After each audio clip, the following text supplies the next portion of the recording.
जय हिंद दोस्तों स्वागत है आपका आपके अपने YouTube चैनल ज्ञानदेह होस्ट में। और इस वीडियो में मैं आपको बताने वाला हूं इंडियन कोस्ट गार्ड नाविक जीडी नाविक डीबी एंड यांत्रिक ऑनलाइन फॉर्म 2022 जो कि फरवरी 2022 बैच के लिए निकला है। ये मोबाइल से कैसे फिलअप करना है, इसलिए आपको इस वीडियो को पूरा देखना है। और मैं आपको बता दूं कि इस वीडियो के अंदर कुछ पार्ट में प्रीवियस जब ये भर्ती आई थी और फॉर्म फिलअप किए गए थे उसका ऐड करने वाला हूं, क्योंकि कोई भी चेंजेस नहीं है फॉर्म के प्रोसेस में, इसलिए आप कंफ्यूज मत होइएगा और टेंशन फ्री और मिस्टेक फ्री इस फॉर्म को भर लीजिएगा। तो चलिए शुरू करते हैं। दोस्तों अभी जो वेबसाइट आप इस वीडियो में देख पा रहे हो, इसी वेबसाइट के माध्यम से अप्लाई ऑनलाइन किया जाएगा और मैं आपको इसका डायरेक्ट लिंक वीडियो के डिस्क्रिप्शन में देने वाला हूं। ये लिंक आपको ओपन कर लेना है। ओपन करने के बाद यहाँ पर आपको आना है और फिर आपको क्रिएट अकाउंट के ऊपर क्लिक करना है। इसके ऊपर क्लिक करने के बाद यहाँ पर आपको अपना नेम एंटर करना है और ये नेम आपको 10th की मार्कशीट के अनुसार भरना होगा। फिर आपको अपना फादर नेम यहाँ पर एंटर करना है। इसके बाद आपको अपना मदर्स नेम डालना है और ये नाम भी आपको 10वीं की मार्कशीट के अनुसार भरना होगा। नेशनलिटी के अंदर आपको इंडियन सेलेक्ट कर लेना है और जेंडर में मेल, क्योंकि इसमें मेल ही कैंडिडेट अप्लाई कर पाएंगे। फिर यहाँ पर आपको अपनी ईमेल आईडी एंटर करनी है, उसको दोबारा से डाल करके कंफर्म करना है। इसके बाद आपको अपना मोबाइल नंबर एंटर करना है और फिर आपको जनरेट ओटीपी के ऊपर क्लिक करना है। इसके ऊपर क्लिक करने के बाद आपके मोबाइल नंबर और ओटीपी ईमेल पर ओटीपी जाएगा। और मैं आपको बता दूं कि ओटीपी आने में थोड़ी प्रॉब्लम हो सकती है, इसलिए आपको वेट करना होगा। जब आपको ओटीपी मिल जाए वो ओटीपी यहाँ पर आपको अलग से ईमेल का एंटर करना है और मोबाइल का अलग से करना है। ये करने के बाद आपको यहाँ पर सबमिट के ऊपर क्लिक करना है। ओटीपी डालने के बाद सबमिट के ऊपर क्लिक करने के बाद सक्सेस आ जाएगा और आपको बोला गया कि आपको मेल मैसेज के माध्यम से एक रैंडम पासवर्ड भेज दिया गया है। अब आपको क्या करना है, आपको यहाँ से ओके करना है और ओके करने के बाद जो ईमेल आईडी अभी आपने रजिस्टर की है वो यहाँ पर एंटर करनी है और जो पासवर्ड अभी आपको मिला है मैसेज के माध्यम से वो यहाँ पर एंटर करना है। जो सिक्योरिटी कोड या कैप्चा कोड आपके सामने यहाँ पर दिया गया है, सिक्योरिटी कोड यहाँ पर एंटर करना है। फिर आपको यहाँ पर नीचे लॉगिन के ऊपर क्लिक करना है।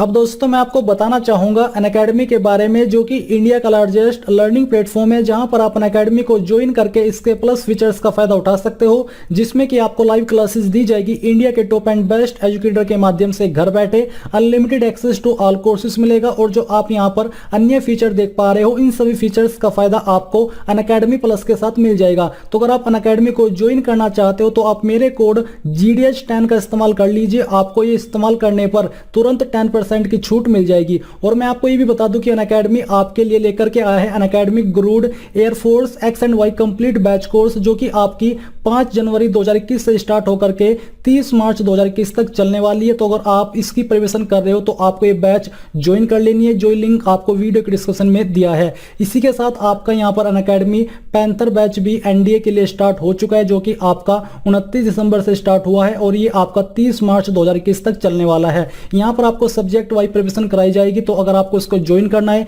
तो इसका ज्वाइन लिंक भी आपको वीडियो के डिस्क्रिप्शन में दिया है। अगर आप ND air force X and Y navy का सेक्शन लेना चाहते हो तो यहाँ पर आपको ये लेने से पहले मेरे कोड GDH10 का इस्तेमाल कर लेना है। इसको इस्तेमाल करने पर आपको तुरंत 10% की छूट मिल जाएगी। तो जल्दी से जाइए अनअकैडमी लर्निंग ऐप को डाउनलोड करके इसको ज्वाइन कर लीजिए। लिंक्स आपको वीडियो के डिस्क्रिप्शन में दिए हैं। लॉगिन के ऊपर क्लिक करने के बाद यहाँ पर दोस्तों आपके सामने पासवर्ड को रीसेट करने का ऑप्शन आ जाएगा। तो आपको यहाँ पर एक न्यू पासवर्ड एंटर करना है, जिसकी लेंथ 8 से 16 कैरेक्टर के बीच होनी चाहिए और इसमें अंग्रेजी का एक बड़ा अक्षर और अन्य छोटे और इनमें से कोई एक स्पेशल कैरेक्टर होना चाहिए, जो कि यहाँ पर दिए गए हैं। फिर जो पासवर्ड आपने डाला है उसको दोबारा से डाल करके कंफर्म करना है। जो कैप्चा कोड आपके सामने यहाँ पर आपको फिलअप करना है और फिलअप करने के बाद आपको कंटिन्यू के ऊपर क्लिक कर देना है। इसके ऊपर क्लिक करने के बाद यहाँ पर आपका पासवर्ड रिसेट हो जाएगा। अब आपको यहाँ से ओके करना है। ओके करने के बाद यहाँ पर दोस्तों आपके सामने इंस्ट्रक्शंस आ जाएंगे, आपको इनको चेक करना है और चेक करने के बाद यहाँ पर टिक करना है और फिर आपको सबमिट के ऊपर क्लिक करना है। सबमिट के ऊपर क्लिक करने के बाद यहाँ पर प्रोसेसिंग होगी तो थोड़ा सा आपको वेट करना है। वेट करने के बाद आप देखोगे कि जो जानकारी आपने रजिस्ट्रेशन करते समय भरी थी, कुछ जानकारी आपकी फिलअप होगी और कुछ जानकारी अभी आपको यहाँ पर फिलअप करनी है। तो यहाँ पर दोस्तों देख लीजिए बहुत ही छोटी डिस्प्ले हो रही है, क्योंकि इसमें जूम आउट नहीं हो रहा है। और यहाँ पर हम आपका जो नाम है वो आप देख सकते हो, फादर नेम देख सकते हो, मदर नेम यहाँ पर दिया गया, आपकी ईमेल आईडी फिलअप है। अगर आप सेकेंडरी ईमेल फिलअप करना चाहते तो आप यहाँ पर फिलअप कर सकते हैं। नेशनलिटी के अंदर इंडियन दिया है, जेंडर आपका यहाँ पर फिलअप है, आपका नंबर दिया गया है। अगर आप कोई दूसरा नंबर भी देना चाहते हो तो आप यहाँ पर दे सकते हैं, नहीं तो खाली छोड़ दीजिए। मैरिटल स्टेटस में मैरिड हो अनमैरिड हो वो यहाँ से आपको चूज करना है। आधार नंबर यहाँ पर ऑप्शनल है, अगर आप देना चाहते तो दे सकते हैं, नहीं तो खाली छोड़ सकते हैं। इसके बाद दोस्तों फोटो आईडी कार्ड के ऊपर क्लिक करके आपको इनमें से कोई एक आईडी चूज करनी होगी और आपके पास इनमें से कोई एक आईडी होनी ही चाहिए, नहीं तो आप एलिजिबल नहीं हो पाएंगे अप्लाई करने के लिए। तो हम यहाँ से आधार कार्ड ही सिलेक्ट कर लेते हैं। फिर जो भी आईडी आपने सिलेक्ट किया उसका नंबर आपको यहाँ पर डालना है, उसको दोबारा से डाल करके कंफर्म करना है।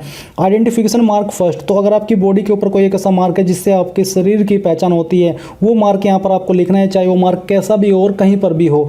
फिर अगर आपके बॉडी के ऊपर 2 मार्क है तो आप यहाँ पर दूसरा मार्क भी लिख दीजिए। अगर आपके जो बॉडी है उसके ऊपर कोई भी मार्क नहीं है ढूंढने के बाद भी, तो आप यहाँ पर नो मार्क लिख सकते हैं, क्योंकि यहाँ पर आपको नोट करके भी बताया कि बर्थ मार्क, मोल, बर्न, इंजरी मार्क, इनमें से अगर कोई भी है वो आप यहाँ पर लिख सकते हैं। कैंडिडेट कैटेगरी, आपकी कास्ट कैटेगरी क्या हो यहाँ से आपको चूज कर लेनी है। डेट ऑफ बर्थ आपकी जो भी हो यहाँ से आपको इस प्रकार से पहले अपना जो भी ईयर है वो चूज करना है। मैं यहाँ से आपको दिखाता हूँ, आपको यहाँ से अपना ईयर सेलेक्ट कर लेना है। ये सिलेक्ट करने के बाद यहाँ से आपको अपना मंथ सेलेक्ट करना है और फिर यहाँ से आपको डे, तो आपकी DOB इस प्रकार से आ जाएगी। Proof of date of birth, तो यहाँ पर डेट ऑफ बर्थ के रूप में आप कौन सा प्रूफ देना चाहते हो, आपको यहाँ पर सिलेक्ट के ऊपर क्लिक करना है। 10th सर्टिफिकेट या फिर बर्थ सर्टिफिकेट, वो आपको चूज करना होगा। इसके बाद क्या आप आयु सीमा के अंदर छूट चाहते हैं, अगर चाहते हैं तो यस कीजिए, नहीं तो आपको नो करना है। मैं आपको बता दूँ कि मान लीजिए आप OBC या फिर SC/ST कैंडिडेट है और अभी आपकी उम्र जो हाईएस्ट एज लिमिट है, अपर एज लिमिट है, उसको क्रॉस नहीं की, तो आप यहाँ पर नो ही रहने दीजिए, क्योंकि ये आपको तब यस करना है जब आपकी अपर एज लिमिट क्रॉस हो चुकी है और आपको छूट चाहिए, तो आपको यहाँ पर यस करना होगा, नहीं तो आपको नो ही रहने देना है।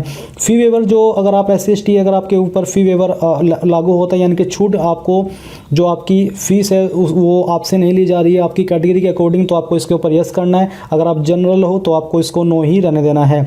सिलेक्ट एम्प्लॉयमेंट टाइप, आपका कौन सा टाइप है, आप इनमें से जॉब करते हो, government sector, private sector, ICG, personal, या फिर अभी आप बेरोजगार हो तो आप अनएम्प्लॉयड चूज कर लीजिए। ये सिलेक्ट करने के बाद यहाँ पर दोस्तों आपको जो अपना फ़ोटो ID प्रूफ अपलोड करना है और DOB प्रूफ अपलोड करना है। इसका फॉर्मेट JPEG, JPG या फिर PNG का होना चाहिए और साइज भी यहाँ पर आपको बताया कि 10 से 100 KB के बीच में रहना चाहिए। तो आपको चूज फाइल के ऊपर क्लिक करना है और जहाँ पर भी आपकी फाइल है वो यहाँ पर आपको अपलोड कर देनी है। ये अपलोड करने के बाद जितनी भी जानकारी आपने यहाँ पर भरी है उन सबको चेक करना है और फिर आपको सेव के ऊपर क्लिक करना है। सेव के ऊपर क्लिक करने के बाद ये जानकारी आपकी सेव हो जाएगी और आपके सामने पोस्ट सिलेक्शन की जानकारी आ जाएगी। मैं आपको बता दूं कि आप लोग एक बार में एक ही पोस्ट पर अप्लाई कर सकते हो और वैसे भी आप एक ही पोस्ट पर अप्लाई कर पाओगे। तो यहाँ पर दोस्तों जो आपकी DOB है उसके अकॉर्डिंग जो मैं अप्लाई करने के लिए एलिजिबल हूँ वो मैं नाविक DB पर हूँ, बट जो आपकी एज लिमिट है उसके अकॉर्डिंग यहाँ पर आपके सामने तीनों पोस्ट आ जाएगी और आपको चूज करना है कि आपको कौन सी पोस्ट पर अप्लाई करना है। तो चलिए हम यहाँ से नाविक DB सिलेक्ट कर लेते हैं। सभी में अप्लाई करने का प्रोसेस सेम है, बस आपकी क्वालिफिकेशन की जानकारी थोड़ी अलग है। तो यहाँ से हम ओके कर देते हैं। ओके करने के बाद यहाँ पर दोस्तों आपके सामने क्वालिफिकेशन की जानकारी आ गई है और इसमें सबसे पहले कि did you pass in class 10, यानी कि आपने पास किए क्लास 10, तो आपको यस करना है। इसके बाद सिलेक्ट एजुकेशन बोर्ड, तो जो भी आपका एजुकेशन बोर्ड है वो यहाँ से आपको अपना आराम से सिलेक्ट कर लेना है इसको ढूंढ करके। इसके बाद यहाँ से आपको 10th सर्टिफिकेट नंबर एंटर करना है। मैं आपको बता दूं कि अगर आपकी मार्कशीट के ऊपर सर्टिफिकेट नंबर है तो यहाँ पर वो एंटर कर दीजिए, नहीं तो यहाँ पर अपना जो भी आपका 10th का रोल नंबर है वो एंटर कर दीजिए। प्लीज़ इंडिकेट ग्रेडिंग सिस्टम का आपके नंबर किसके अंदर थे, CGPA, ग्रेड या फिर परसेंटेज, तो मैं यहाँ से परसेंटेज सिलेक्ट करता हूँ। ये सिलेक्ट करने के बाद date of issue of 10th class marksheet, यानी कि जो आपकी 10th क्लास की मार्कशीट है उसकी इशू डेट क्या है वो यहाँ से आपको सिलेक्ट करनी है। पहले यहाँ से आपका जो भी ईयर है वो यहाँ से इस प्रकार से चूज कर लीजिए। इसके बाद दोस्तों यहाँ से आपको अपना जो मंथ है वो सिलेक्ट करना होगा और फिर आपकी यहाँ पर जो भी डेट ऑफ इशू है वो आ जाएगी। तो चलिए हम यहाँ से इसको सिलेक्ट कर लेते हैं। ये करने के बाद दोस्तों आप यहाँ पर नीचे देखोगे आपके सामने है एंटर नंबर ऑफ सब्जेक्ट, यानी कि आपके पास 10वीं में कितने सब्जेक्ट थे। तो यहाँ पर आपको उन सब्जेक्ट की संख्या लिखनी है, 4-5 सब्जेक्ट के नाम नहीं, उनकी संख्या। Do you have additional marksheet for 10th, क्या आपके पास 10th की एडिशनल मार्कशीट है, जैसे कि क्या आपकी कंपार्टमेंट आई थे, जैसे कि जो पहले होती थी सनद अलग और मार्कशीट अलग वो है, या फिर बेसिकली ये उसी के रूप में ऑप्शन यहाँ पर ऐड किया है कि कहीं आपकी कंपार्टमेंट तो नहीं आई थी। अगर ऐसे में है यस कीजिए, नहीं तो नो कर दीजिए। फिर यहाँ पर आपको सब्जेक्ट कितने थे वो एंटर करने में यहाँ पर 5 सब्जेक्ट लिख देता हूँ। आपको अपने पूरे सब्जेक्ट के नाम देने, चाहे 5 थे या फिर 6 थे। फिर दोस्तों यहाँ पर आपके सामने ऑटोमेटिकली नीचे कॉलम आ चुके हैं। आप देख सकते हो कि आपके सामने यहाँ पर 5 कॉलम आ चुके हैं। अगर आप 6 लिखोगे तो 6 आ जाएंगे। आपको क्या करना है, आपको सब्जेक्ट के अंदर यहाँ पर सब्जेक्ट लिखना है, जैसे कि मैं यहाँ से हिंदी फिलअप करता हूँ। तो चलिए हम यहाँ से इसको हिंदी को डालते हैं और डालने के बाद आप देखोगे हिंदी यहाँ पर आ चुका है। आपको चूज कर लेना है। फिर यहाँ पर आपको कितने हिंदी के अंदर नंबर आए थे वो ऑप्टेंड के अंदर लिखना है और कितने में ऐसे आए थे वो यहाँ पर आपको मैक्सिमम के अंदर लिखना है। जैसे कि यहाँ से मैं लिखता हूँ 92 और यहाँ पर मैक्सिमम मार्क्स के अंदर लिखता हूँ 100। तो आपको इसी प्रकार से यहाँ पर सभी सब्जेक्ट के नाम देने हैं जो भी आपके पास 10th के अंदर थे। उसमें आपको कितने नंबर आए थे वो ऑप्टेंड के अंदर लिखना है और कितने में से आए थे वो आपको मैक्सिमम मार्क्स के अंदर लिखना है। ये करने के बाद नीचे आपको 10th की मार्कशीट अपलोड करनी है। फिर 10th का सर्टिफिकेट अपलोड करना है। अगर मार्कशीट और सर्टिफिकेट सेम है तो यहाँ पर दोनों में सेम फाइल अपलोड कर दीजिए यहाँ पर इस प्रकार से क्लिक करके। और इसके बाद दोस्तों जो भी जानकारी आपने यहाँ पर भरी है इन सभी को चेक करना है और चेक करने के बाद सेव के ऊपर क्लिक कर देना है। सेव के ऊपर क्लिक करने के बाद आपकी ये जानकारी सेव हो जाएगी। और अगर आप नाविक जीडी की पोस्ट पर अप्लाई कर रहे हो तो आपके सामने बराबर में विकल्प आएगा 12th का। तो आपको 12th के ऊपर क्लिक करके सेम तरीके से 12th की जानकारी भरनी है और उसमें आपको सब्जेक्ट डालने हैं। जैसे आपने 10th की जानकारी भरी है सेम तरीके से आप वो भर पाओगे। और इसके बाद अगर आप यांत्रिक की पोस्ट पर अप्लाई कर रहे हो तो आपके सामने डिप्लोमा का ऑप्शन आ जाएगा। तो वहाँ से आप डिप्लोमा में भी सेम तरीके से क्वालिफिकेशन की जानकारी भर के जो जानकारी है वो सेव कर पाओगे। इसके बाद आपके सामने कम्युनिकेशन डिटेल यानी कि एड्रेस की जानकारी ऊपर है आपका परमानेंट एड्रेस। तो जो भी आपका हाउस स्ट्रीट नंबर है वो यहाँ पर आपको एंटर करना है। लैंडमार्क यानी कि जिससे आपके घर की पहचान होती है वो यहाँ पर लिख दीजिए। Phone number with area code अगर आप देना चाहते हो तो यहाँ पर दे सकते हैं, नहीं तो आप इसको खाली छोड़ सकते हैं। कंट्री यहाँ पर आपकी इंडिया दी गई है। स्टेट यहाँ से आपको अपनी सिलेक्ट कर लेनी है। उस स्टेट के अंदर आपकी कौन सी डिस्ट्रिक्ट है वो डिस्ट्रिक्ट यहाँ से आपको चूज करनी है। आपको आराम से जो भी आपकी डिस्ट्रिक्ट है वो यहाँ से सिलेक्ट कर लेनी है। फिर यहाँ पर सब डिस्ट्रिक्ट यानी कि आपका जो तहसील जिसको आप बोलते हो वो कौन सी है वो आपको चूज कर लेना है। ये चूज करने के बाद यहाँ पर आपको अपने पोस्ट ऑफिस का पिन कोड डालना है। पोस्ट ऑफिस आपका कौन सा है उसका नाम यहाँ पर आपको लिखना है। अगर आपका परमानेंट और प्रेजेंट एड्रेस सेम है तो यहाँ पर नीचे टिक कर दीजिए। टिक करने पर आपको दोबारा से इसको फिल करने की आवश्यकता नहीं पड़ेगी। और फिर यहाँ पर आपको नीचे आकर के डोमिसाइल स्टेट के अंदर यानी कि आप कौन सी स्टेट के निवासी है वो स्टेट यहाँ से चूज कर लेनी है। और अब जितनी भी जानकारी यहाँ पर आपने भरी है इन सभी को चेक करना है और फिर सेव के ऊपर क्लिक करना है। सेव के ऊपर क्लिक करने के बाद ये जानकारी आपकी सेव हो जाएगी और आपके सामने अब एडिशनल डिटेल्स आ चुकी है जिसमें आपको कुछ सवालों का आंसर करना है। जैसे कि whether having NCC ABC certificate अगर आपके पास है तो यस कीजिए, नहीं तो आपको नो करना है। स्टडी क्या आप सैनिक स्कूल के अंदर पढ़े हो, अगर पढ़े हो तो यस कीजिए, नहीं तो आपको नो करना है। क्या आप आर्म फोर्स के अंदर सेवा की है आपने, आप ज्वाइन थे उसके अंदर, अगर थे तो यस कीजिए, नहीं तो आपको नो करना है। Have you represented at any level in sports के अंदर आपने किसी भी लेवल में रिप्रेजेंट किया है, अगर किया है तो यस कीजिए, नहीं तो नो करना है। क्या आपको तैराकी आती है तो यस कीजिए, नहीं तो आपको नो करना है। Are you son of serving retired discharge deceased coast guard personnel अगर आप हो तो यस कीजिए, नहीं तो यहाँ पर आपको नो करना है। Are you son of a coast guard personnel whose death is attribute to service अगर आप हो ऐसे तो आपको यस करना है, नहीं तो नो कर देना है। बेसिकली ये कि क्या आप उस सर्विस पर्सनल के बच्चे हो जो कि सर्विस के दौरान उनकी शहीद हो गए थे या फिर उनकी मृत्यु हो गई थी तो आपको यस करना होगा, नहीं तो आपको नो करना है। Are you son of coast guard personnel whose death is not attributed to service क्या आप ऐसे सन हो जिनकी डेट जो सर्विस है उसके दौरान नहीं हुई थी, अगर हो तो यस कीजिए, नहीं तो आपको नो करना है। Are you child of war widow of army navy air force अगर आप हो तो यस कीजिए, नहीं तो आपको नो करना है। इसके बाद are you parent father mother serving retired from defence force क्या आपके माता पिता इनमें से किसी एक फोर्स से रिटायर्ड या फिर सेवा कर रहे हैं, अगर कर रहे हैं तो यस कीजिए, नहीं तो आपको नो करना है। वेदर यू आर एम्प्लॉयड क्या आप एम्प्लॉयड हो सेंट्रल स्टेट गवर्नमेंट या फिर पब्लिक सेक्टर के अंदर, अगर हो तो यस कीजिए, नहीं तो यहाँ पर भी आपको नो करना है। Have you been discharge from army Indian navy अगर आप किए गए तो यस कीजिए, नहीं तो यहाँ पर आपको नो करना है। Details of criminal proceeding in court of law तो यहाँ पर बेसिकली मैं आपको सजेस्ट करूँगा कि आप इन सभी के ऊपर नो कर दीजिए।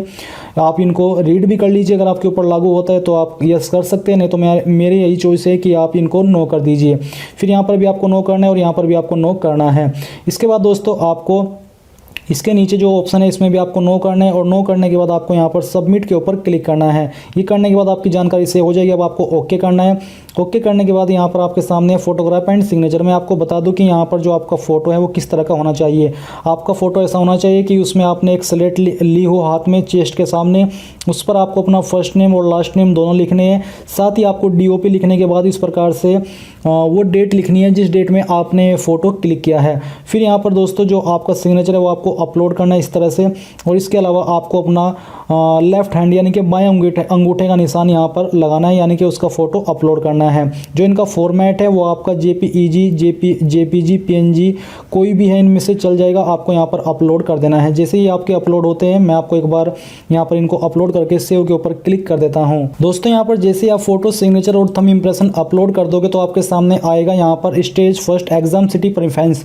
मैं आपको बता दूं कि ये ऑप्शन मेरे से स्किप हो गया, रिकॉर्डिंग ऑन नहीं कर पाया, इस वजह से ये एरर आया। बट मैं आपको बता दूं कि फोटो सिग्नेचर के बाद आपके सामने ये स्टेप आएगा जिसमें कि आपको पहले एक तरफ तो अपनी स्टेट चूज करनी है कि आप किस स्टेट के अंदर किस लोकेशन को या फिर किस सिटी को एग्जाम सिटी के लिए प्रेफरेंस देना चाहते हो स्टेज फर्स्ट में। तो उसमें आप स्टेट तो सभी में सेम सेलेक्ट कर सकते हो, बट जो डिस्ट्रिक्ट है जो फिर सिटी है एग्जाम की वो अलग अलग होनी चाहिए। ऐसा नहीं है कि आपको स्टेट भी अलग ही सिलेक्ट करनी है सभी में, आप सभी में उत्तर प्रदेश या फिर जो भी स्टेट में आप रखना चाहते हो वो सिलेक्ट कर सकते हैं। उसके अलावा आपको सिटी अलग अलग चूज करनी होगी। तो जैसे ही आपकी सिटी चूज हो जाएगी उसके बाद आपके सामने सेव के ऊपर क्लिक करने के बाद स्टेज 2 का ऑप्शन आ जाएगा।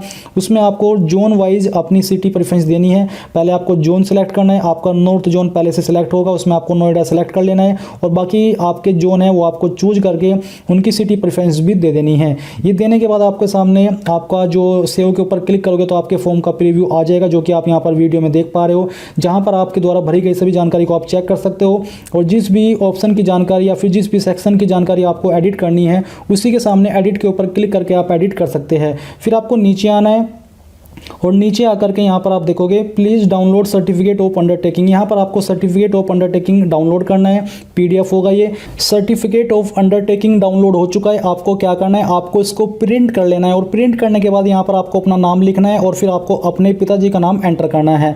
फिर दोस्तों यहाँ पर आपको सेम टाइप की फ़ोटो चिपकानी है जो कि आपने फॉर्म को फिल करते समय अपलोड की है। साथ ही आपको उसके ऊपर सिग्नेचर करने हैं और सिग्नेचर आपके आधे फोटो के ऊपर होने चाहिए और आधे नीचे पेपर पर होने चाहिए।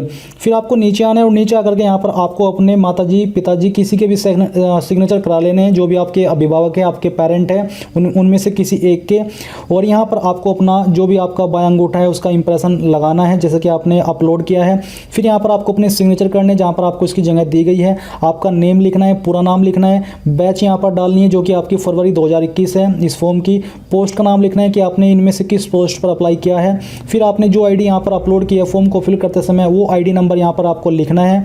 और यहाँ पर बोला है कि required only if candidate is less than 18 years on the date of application.